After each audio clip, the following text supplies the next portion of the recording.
এই বর্তমানের হিন্দুত্ববাদী সরকার শেখ হাসিনা ভারতের নির্দেশে সেনাবাহিনীতে যাদেরকে চাকরি দিয়েছে তাদের ডিএনএ টেস্ট করে চাকরি দিয়েছে হাসিনা। এটা আপনাদের মনে রাখতে হবে। পুলিশের কথাটা আমি জানি, পুলিশের এমন কোন অ্যাসিস্ট্যান্ট কমিশনার নাই যে কিনা ছাত্র জীবনে ছাত্রলীগের পান্ডা ছিল না। আমার নিজের দেখা, এটা ডিবিতে প্রত্যেকটা ছাত্রলীগের পান্ডা ছিল, হলের নেতা না হলে ইউনিভার্সিটির নেতা। আর্মিতেও তাই, আর্মিতেও আমি নিশ্চিত যে এখানে ডিএনএ দেখেই দেয়া হয়েছে। এখন তারপরে পরিবর্তন আসতে পারে। পরিবর্তন কিভাবে আসতে পারে? যদি তাদের মধ্যে দেশপ্রেম জাগ্রত হয়। বাংলাদেশ একটা হিন্দু শাসিত রাষ্ট্র, এদের ভবিষ্যৎ অন্ধকার।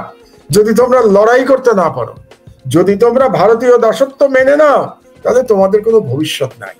আমরা তো আমাদের জীবন পার করেছি এবং ভালোভাবেই পার করেছি আল্লাহর রহমতে। তাহলে মাহমুদ ভাই, আপনি মনে করেন যে আমাদের সেনাবাহিনীর কোনো ভূমিকা রাখার মতো অবস্থাতেই আর নাই? না, সেনাবাহিনীর প্রতি আমার কোনো ভরসা নাই। সেনাবাহিনী, আমার ভরসা এখনো ইয়াং জেনারেশনের উপর। আপনার আমেরিকায় এই আইভি লিগের আপনি বলেন কলম্বিয়া ইউনিভার্সিটিতে চান্স পায়, কি ধরনের ব্রিলিয়ান্ট ছাত্র হতে হয় আমাকে বলেন তো কলম্বিয়া ইউনিভার্সিটিতে চান্স পেতে হলে? এবং যে ছেলেরা আজকে ওখানে প্রতিবাদ করছে তাদের অনেককে ইউনিভার্সিটি থেকে বের করে দিচ্ছে না। তো কলম্বিয়া ইউনিভার্সিটি থেকে পাশ করা মানেই তো বড় চাকরির একটা মানে কনফার্মেশন, তাই না? তাহলে ওই যে ছেলে মেয়েরা এই যে একটা ভবিষ্যৎকে উড়িয়ে দিয়ে তারা ন্যায়ের পক্ষে দাঁড়িয়েছে, তারা মানবতার পক্ষে দাঁড়িয়েছে। আর আমাদের ছেলেপেলেরা কোথায়? তোমরা দাঁড়াচ্ছ না কেন ন্যায়ের পক্ষে, মানবতার পক্ষে? তোমাদের দেশের পক্ষে তোমরা দাঁড়াচ্ছ না কেন? কাজে আমি মনে করি আপনাকে, আমি এখনো ওদের উপর আশা করি, তোমরা গাজার দিকে তাকাও, কি ধরনের লড়াই করছে, কি ধরনের অসম লড়াই করছে গাজার মানুষরা। ওই দিকে তাকাও, ওই দিকে এক একটা ইতিহাস তোমরা পড়ো।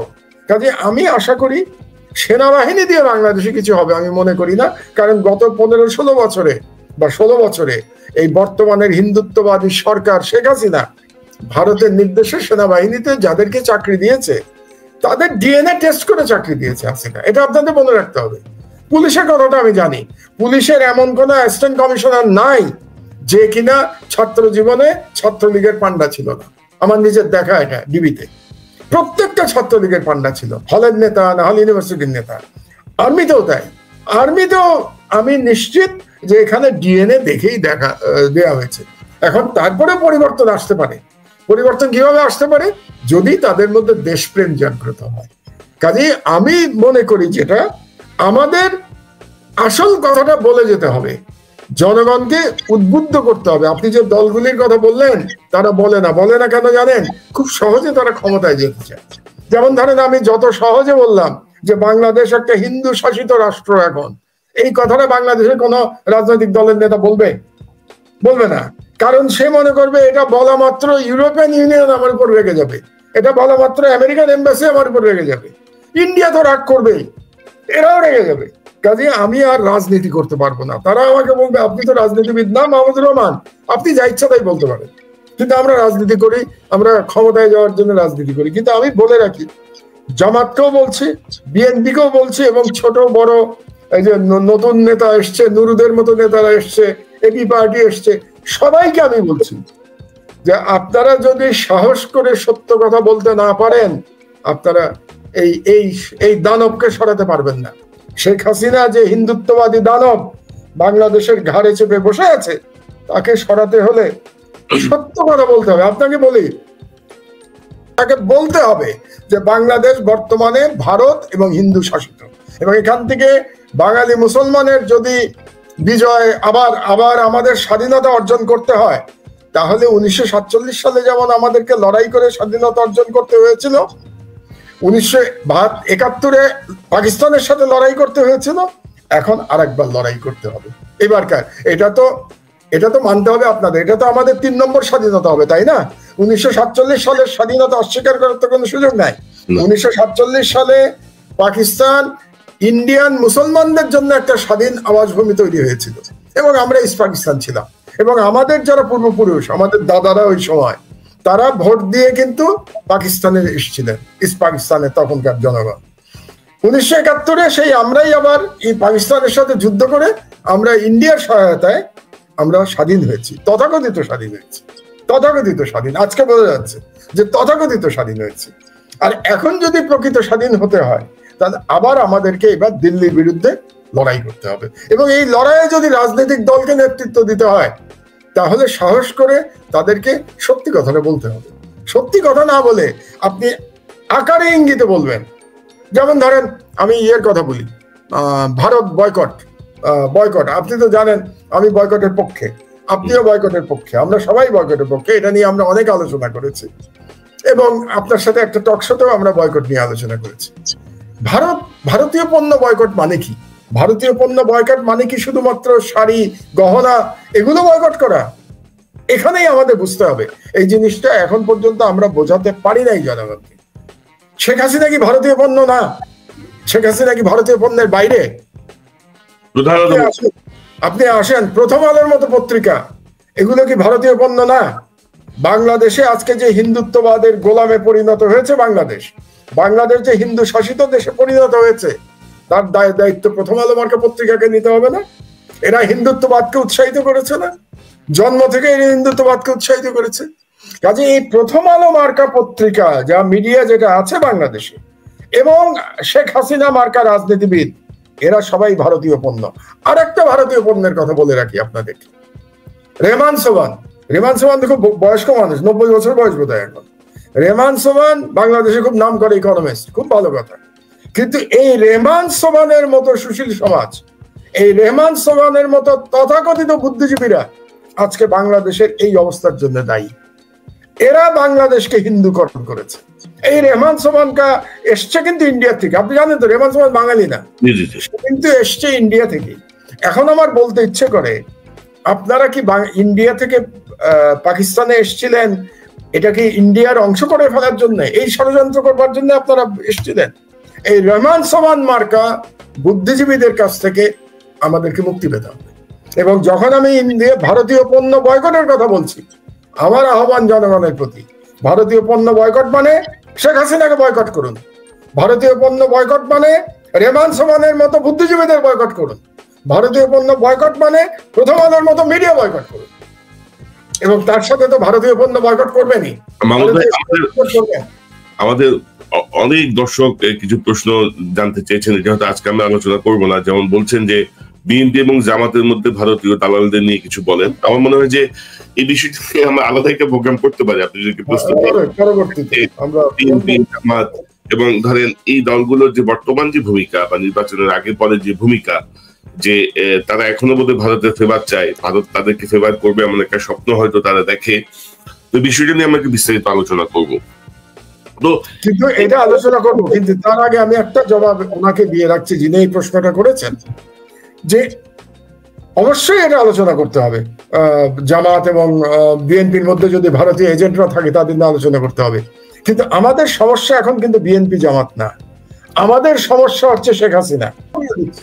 মনে করিয়ে দিচ্ছি, আমাদের মেইন সমস্যা এখন শেখ হাসিনা এবং আওয়ামী লীগ, বর্তমান সরকার, যারা হিন্দুত্ববাদী সরকার এবং হিন্দুদের দ্বারা পরিচালিত মুসলমানদের উপরে অত্যাচার করবার জন্য তারা ক্ষমতায় আছে এবং টিকে আছে। এই কারণে আরেকটা কথা আপনি প্রশ্ন করেছিলেন, আমি ভুলে গেছিলাম বলে রাখি। আপনি ওই যে জঙ্গিবাদের কথা বলছিলেন, যে এরা জঙ্গিবাদের যে প্রচারটা করছিল 2014 সাল থেকে, কারণ তখন পশ্চিমা বিশ্বে ওয়ার এগেনস্ট টেরর চলছিল। ওয়ার এগেনস্ট টেরর বলতে যেটা বুশ প্রেসিডেন্ট জুনিয়র বুশ সেই 9/11 এর পরে শুরু করেছিলেন, তখন মুসলমানদের শত্রু হিসেবে গণ্য করা হয়েছিল পশ্চিমা বিশ্বে, এবং ওয়ার এগেনস্ট টেররের সুযোগ নিয়েছিল শেখ হাসিনা এবং ইন্ডিয়া।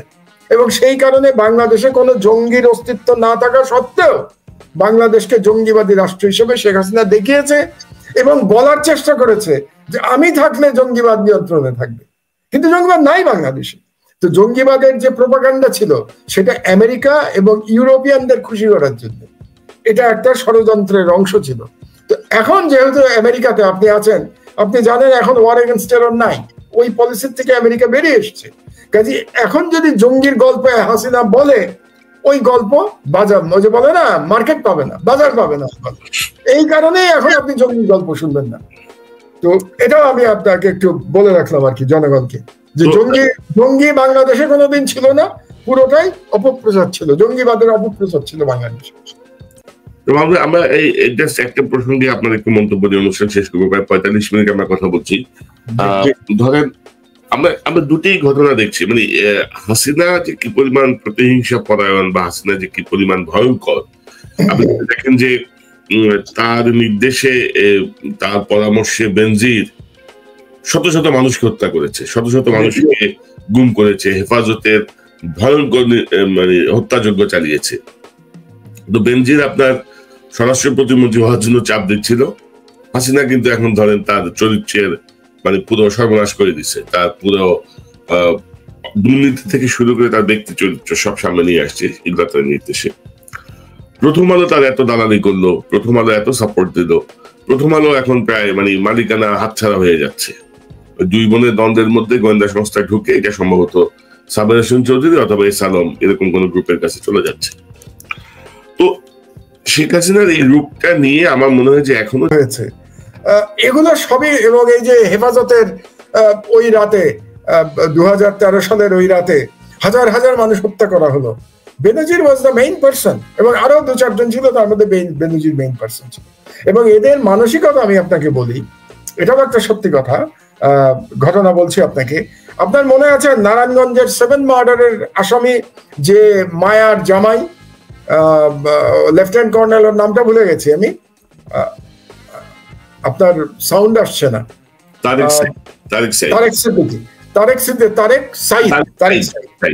তারেক সাইদকে আমি দেখেছি ইয়েতে থাকা অবস্থায়, জেলখানায় অবস্থায়, এবং তারেক সাইদকে আমার দেখে মনে হয়েছে হি ইজ ড্রাগ এডিক্ট, সম্পূর্ণভাবে ড্রাগ এডিক্ট মনে হয়েছে।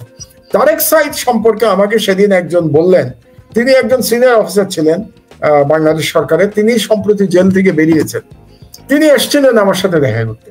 তো তিনি বলে গেলেন যে তারেক সাইদ ওপেনলি বলে সবার সামনে যে হ্যাঁ আমি কয়েক শত লোককে খুন করেছি। আপনি চিন্তা করে দেখেন, তারেক সাইদ ওপেনলি জেলের মধ্যে বলে যে আমি কয়েক শত লোককে খুন করেছি, কিন্তু আমি কোনো ভালো লোককে মারি নাই। তো তার কাছে জানতে চেয়েছে আপনি ভালো লোককে মারেন নাই মানে আপনি কাদেরকে মেরেছেন? বলে আমি শুধু বিএনপি জামাতকে মেরেছি। তার মানে বিএনপি জামাত ভালো লোকের সংজ্ঞার মধ্যে পড়ে না এদের কাছে। আপনি কি বুঝতে পারলেন আমি কি বলতে চাচ্ছি? তারেক সাইদের মতো মানসিকভাবে অসুস্থ কিলার, পিশাচ, এবং বেনজিরের মতো পিশাচদের কাছে বিএনপি জামাত মানুষ হিসাবে পড়ে না। এই জন্য তারা খুব আরাম করে বিএনপি জামাতকে হত্যা করতে পারে। এবং আরেকটা কথা আপনাকে বলে রাখি, এই যে হিন্দু শাসিত আমি বললাম, একজন সুপার আছে জেলখানায়, আপনি দেখেছেন কিনা আমি দেখি নাই, আমার সময় আমার জেলে সে ছিল না, সুব্রত কুমার বালা, আপনি নাম শুনেছেন, নাম শুনবেন, সে খুবই পাওয়ারফুল একজন সুপার। সেই সুপার ওপেনলি বলে যে বিএনপি জামাতের কোন লোক যদি ভালো আছি বলে, মানে জেলখানায় তো যেটা হয়, আপনি জেলে ছিলেন, আমি জেলে ছিলাম, আমাদের যখন জিজ্ঞেস করতো স্যার কেমন আছেন কিংবা মাহমুদ ভাই কেমন আছেন, আমরা কি বলতাম? ভালো আছি। কেউ কি বলে নাকি যে আমি খারাপ আছি? এটাকে বলে? আপনিও তো বলেন নাই নিশ্চয়ই। জেলে ছিলাম কিন্তু বলেছে ভালো আছে। সুব্রত কুমার বালার নির্দেশ হচ্ছে জেলারদের এবং ডেপুটি জেলারদের প্রতি যে বিএনপি জামাতের কোন লোক বলতে পারবে না সে ভালো আছে। ভালো আছে বলা মানে তোমরা কাজ করছো না ঠিক মতো, তার মানে তার উপরে অত্যাচার করছো। এই হচ্ছে আপনার বাংলাদেশের আজকে চিত্র, সুব্রত কুমার বালাদের মালিকানা চিত্র হচ্ছে আজকে এইটা। তো কাজেই প্রথম আলো যদি শিক্ষা নিত তাহলে তো ডেইলি স্টারের সম্পাদক মাহফুজ আলমের শিক্ষা নেওয়ার কথা ছিল, তাই না? তার বিরুদ্ধে 70-80টা মামলা, কিন্তু এখনো তো মাহফুজ আলম সময় পেলেই হাসিনা এবং আওয়ামী লীগের দলালি করে যাচ্ছে না? তার আর্টিকেল গুলো আপনি পড়ে দেখেন, প্রত্যেকটা আর্টিকেলে সে হাসিনা এবং আওয়ামী লীগের দলালি করছে, ওপেনলি দলালি করছে। তো তাদের কি কোন রকম পরিবর্তন এসছে? আসে নাই। কাজেই এই যে পুরো গ্রুপ, আপনি যে প্রথম আলো, ডেইলি স্টার বা এই জাতীয় যত অন্যান্য জিনিসপত্র, গহনা কিংবা পুরুষরা যেটা পড়েন সেই সমস্ত জিনিসপত্র বর্জন না, ভারতীয় পণ্য বর্জন মানে হচ্ছে শেখ হাসিনাকে বর্জন, প্রথম আলো গ্রুপ মতো গ্রুপদের বর্জন, এবং আপনার রহমান সাওয়ান মার্কা কি বলে বুদ্ধিজীবীদের বর্জন, এবং এই বেনজির মার্কা সরকারি কর্মকর্তা এবং বিচারপতি, তথাকথিত বিচারপতি, এখন যিনি চিফ জাস্টিস আছেন, এই জাতীয় বিচারপতিদের এদের বর্জন করা। কাজে অন্তত আমাদের সবাইকে এই ভারতীয় পণ্যগুলো বর্জন করতে হবে।